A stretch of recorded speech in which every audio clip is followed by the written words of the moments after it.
Welcome to Think Big with Dan and Qasim. Join hosts Dan Melnick and Qasim Masood as they explore big ideas, limitless possibilities, and engage with visionaries, entrepreneurs, and thought leaders who dare to dream big, get inspired, motivated, and find practical tips for personal growth. Think big, dream bigger, and ignite your potential.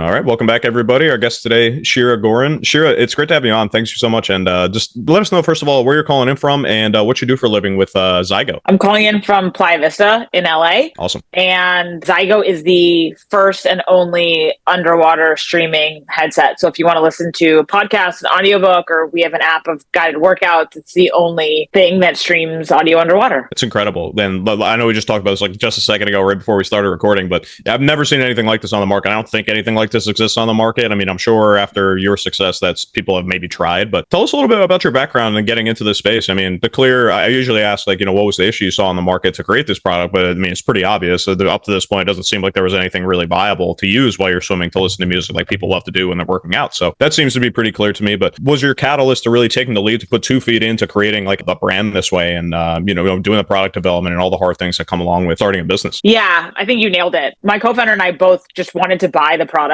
that we're now making. As two non-swimmers, I played soccer in college and he ran marathons wanting to get into swim. Like you said, we use audio for every other land-based fitness. And so getting into swim, which for a lot of people who don't grow up swimming, it's monotonous, it's boring, it doesn't have the same sort of like engagement that other fitness options have. We wanted to listen to something when we swam and realized very quickly that the only things that existed were MP3 players, which I'm pretty sure anyone younger than me doesn't own an MP3 player or has never downloaded something onto their computer and transferred the file. We live in a streaming world, or there's like below water speakers that it's kind of like one to many, but like the sound's kind of muffled. It's not the same experience of having like your own podcast, listening to that as you swim. So we wanted the product, realized pretty quickly it didn't exist. And I come from a legal background. He comes from more of like a business background. So again, like not engineered either. Like there's no reason why we're creating this product other than we very much wanted it for personal use. And as we started pulling the thread, realized that we weren't the only ones. And our hypothesis is that it doesn't exist, not because nobody wants to use it, but because it goes against the laws of physics to be able to stream audio underwater. So it's a very hard product to make to begin with, which I think our ignorance kind of helped us believe that we could do it. And two, before SoulCycle and Peloton spinning was a bit niche, now it's quite ubiquitous. Like everyone has been on a spin bike. Swimming is a sizable market, but also we believe there's this latent potential within swimming that a lot of people know they should swim or it's a good workout, but they haven't been inspired to swim and it hasn't been kind of like democratized in the same way as other land-based fitness has. And so that really interested us. And then as we saw this opportunity to create first of its kind hardware product, we jumped in because we believed in it and we had support from like people who swim who wanted the product. So it wasn't just like a self-fulfilling prophecy. Very quickly kind of spoke with people in the swim world on different levels, being like, yeah, if you could do that, that'd be amazing. No, I love that. And just so you know, I mean, with the amount of podcasts that I do, it's like almost everybody that have come on that does, products like these that like just started a brand, they almost never have like any kind of expertise or like background into what they're making. It's really, really interesting. Like I had somebody on the podcast recently who I mentioned this anecdotally all the time, but this guy worked as a software developer for one of the largest like video game studios for like 30 years.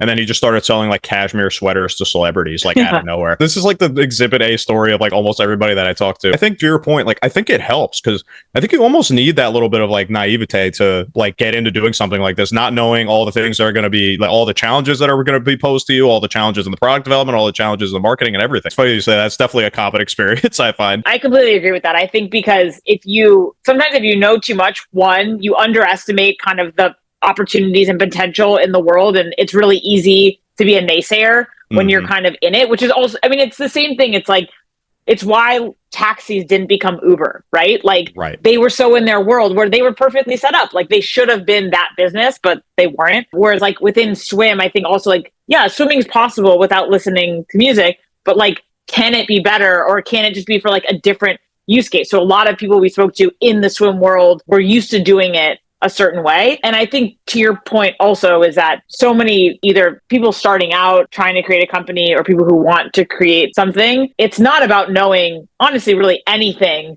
about like how. It's kind of like the what and the why, kind of that intangible of like the problem you're trying to solve.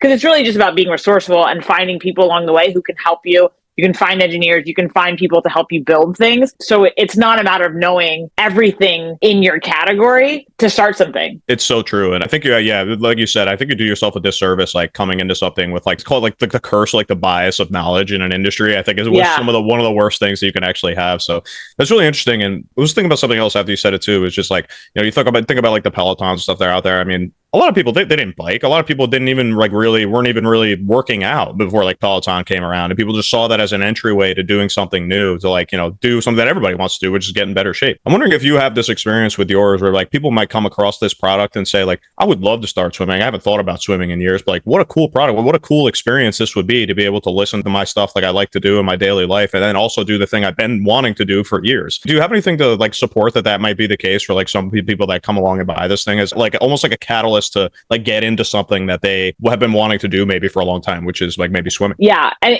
right now, since we're in our relative infancy, like the low hanging fruit is people who already swim for fitness. We're not changing behavior. But exactly to your point, I mean, Charlie and I, like my co-founder, we're super students of all things boutique fitness. Like it is fascinating to us, the formulas that work. And you take SoulCycle, for example, it was brilliant. Like they put everyday people on bikes and called them athletes and called them warriors. And people were like, yeah, I'm an athlete. I spin. And it's amazing what it does. Because even now, anecdotally, when we talk to people, like, unless people are like Olympians, they're like, oh, I'm not really a swimmer. And like our standard is like, would you drown? If the answer is no, you're a swimmer, right? Like we believe everyone can swim and it can be fun. And you don't need to be an amazing swimmer or super competitive to be a good swimmer, but there hasn't kind of been that democratization of everyone being able to swim. And so people come to swim for so many different reasons. A lot of times now we have people who are like, I was a runner, I was a cyclist, and now my knees or my back, and my doctor said I should swim.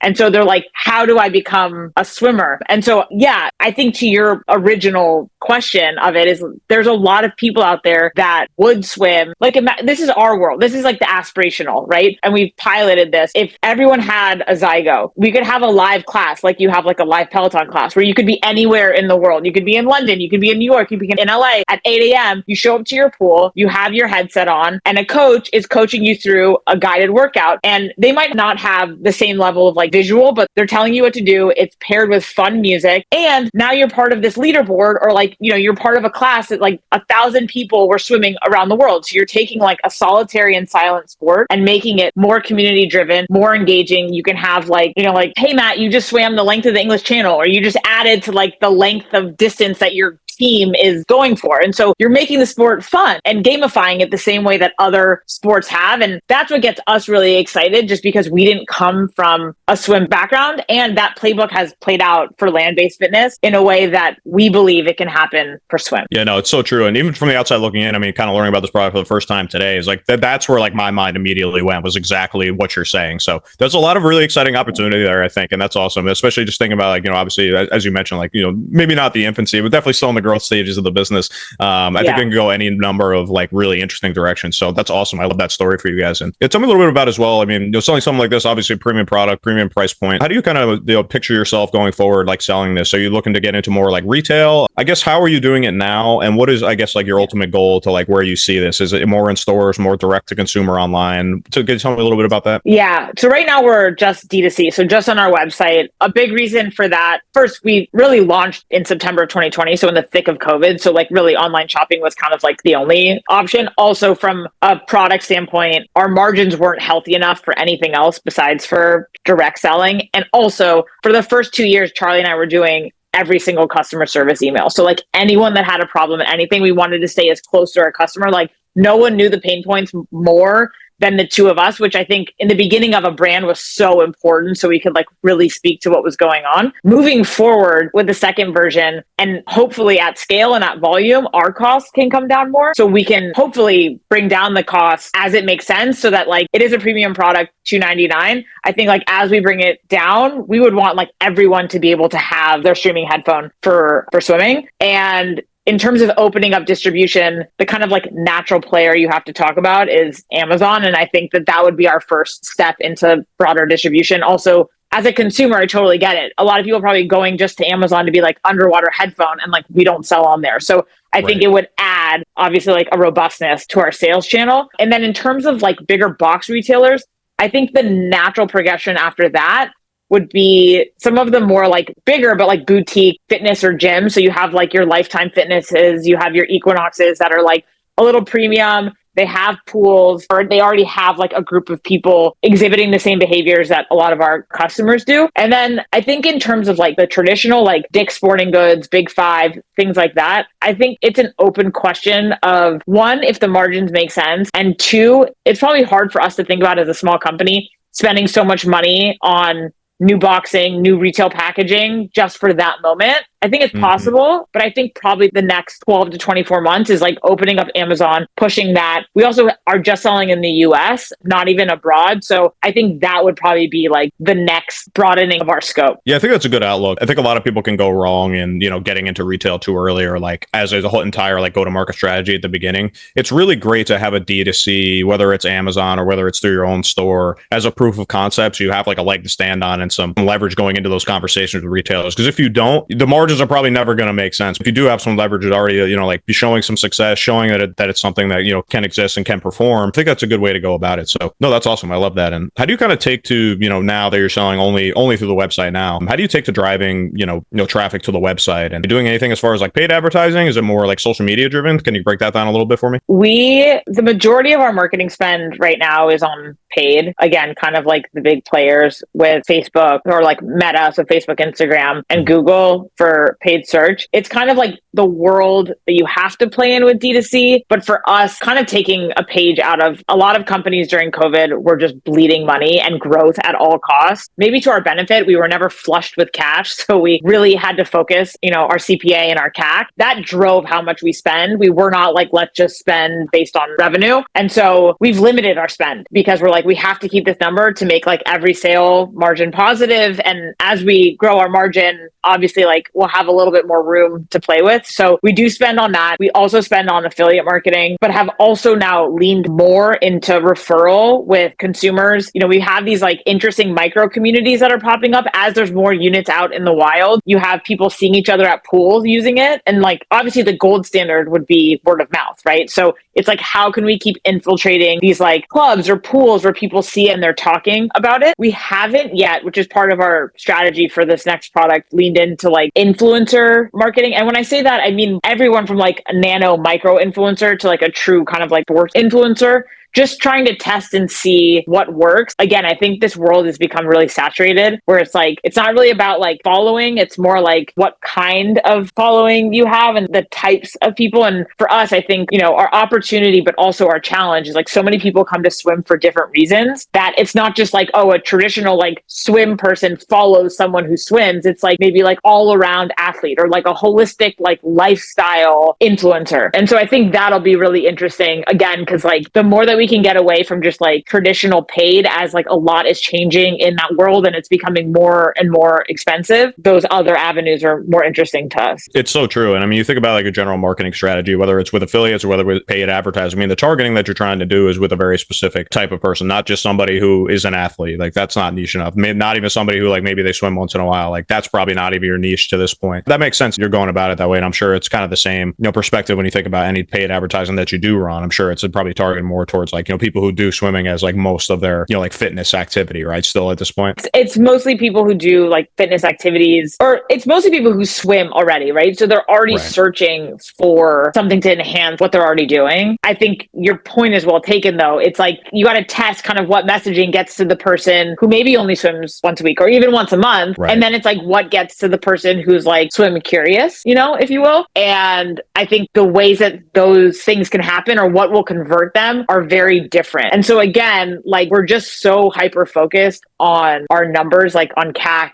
and what it costs us, because you can very quickly just like start spending money and not really understanding what's working. And so yeah, I think we're still in that phase where like we have some winners, we have some things that are like the engine is running, especially because like our age group right now it's split male female, but it's probably more like 40 to 65. And so like that generation is a little more Facebook driven in an interesting way than maybe like the from like 20 to 40, which is like other avenues, like for instance, like we haven't even touched TikTok, and we think like, like our product is like, it's fun. It's like for videos or for content. Like I think we can lean into that more. But again, if we're not going to do it well, or we're not going to do it consistently, then we've like held off on different channels before we're ready. Yeah, no, it's fair enough. And it's always really interesting to think about, you think about like the different types of consumers that could possibly be a fit for a product like this, and like which levels of like awareness they are as a consumer, whether they're problem aware, solution aware, all the general stuff you usually talk about. It's really interesting how that kind of transpires to different like, consumer groups within like all these different products of people that I have on the podcast. It's always a really interesting like thought experiment to like,